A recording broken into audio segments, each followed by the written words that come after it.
Alright, so I had a buddy ask me about mobile rigs, ham setups and all that fun stuff. So you got a regular walkie-talkie, you can listen all day long on one of these things.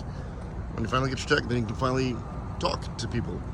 However, these things only have about 5 watt limitation, so you're broadcasting 5 watts. That's not going to get you too very far. A little bit, but not really far enough. When you get a mobile, like in your truck, now you can broadcast on 50 watts, which gets you a whole lot further out to a repeater to when you can now really get a hold of a lot of other people on the network. So let's check it out. I was talking to one of the local frequencies here that I use in South Nashville. K4DIZ mobile, mic check. Yep, so we're not even chunking. We're not getting response back. Yep, nothing.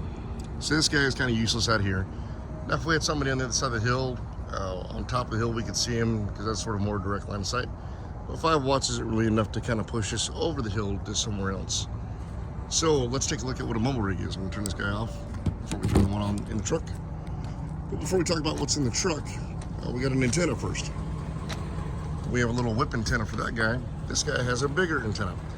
So I chose to put this one in the back on the side. It actually has like a pocket mount, a stake pocket mount for the bed of the truck, where you take this little guy out, and this is a metal piece that has a connector up here and another connector on the very bottom. You take the plate out, bolt it in, so it's nice and secure.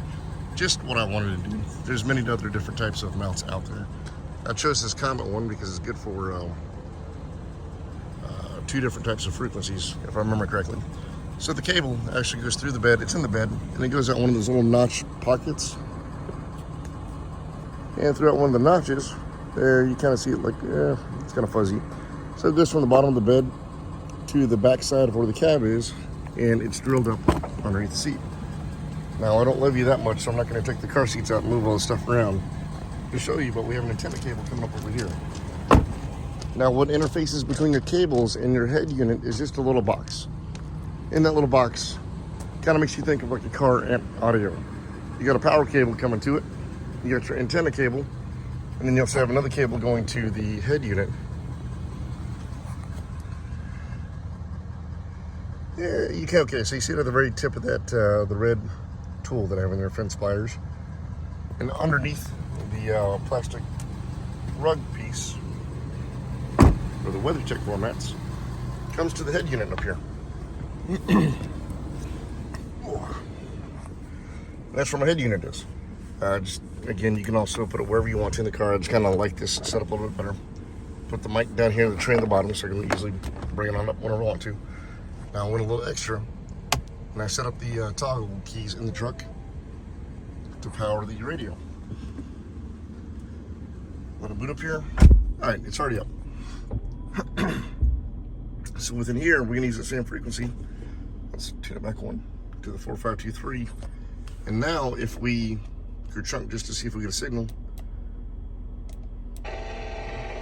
we see that, hey, we're able to hit the tower now.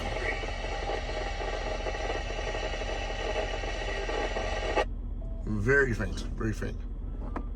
So let's try it one more time. K4DIZ mobile test.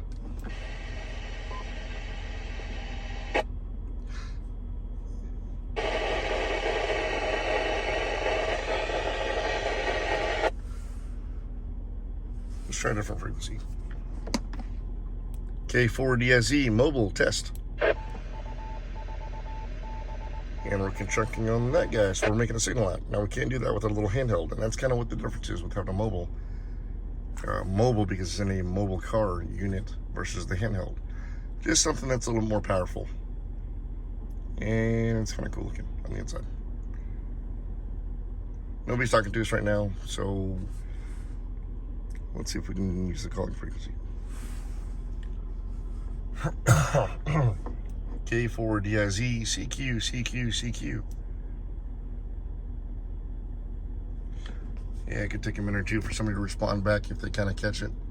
But that's kind of the radio setup. That little black cable goes down to the carpet underneath the seat.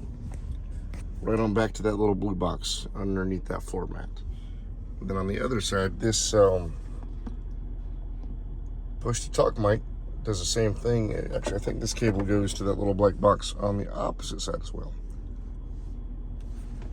That's one of the reasons why I chose this head unit. There's nothing permanent mounted in here. I can easily take it out. The hardest thing is if I did take it out, I'd have to take out the power cable that goes from the battery up to the switch and the antenna, or I can just leave all that part and get a new antenna cable. Take the antenna, leave the cable, and leave the power cable that goes from the battery to the unit. Anyways, that's kind of what we got.